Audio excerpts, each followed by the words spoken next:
An UPS truck went down the street.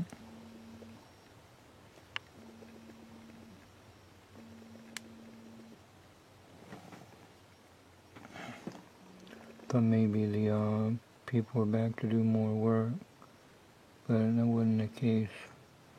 Oh, he was pooping the pudding. Glad he backed up.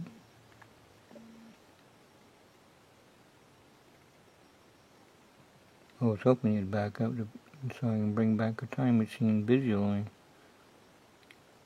So that way it doesn't seem like, oh, I'm just videotaping and just talking about something that pretend it was there. No, when I see something, I see something.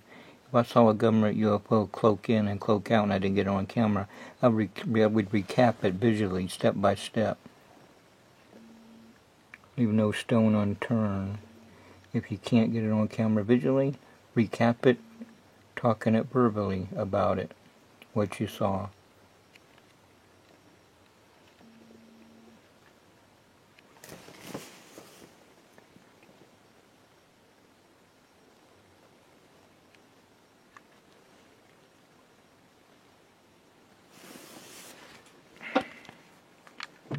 Hey, everybody be safe, including the upsmen.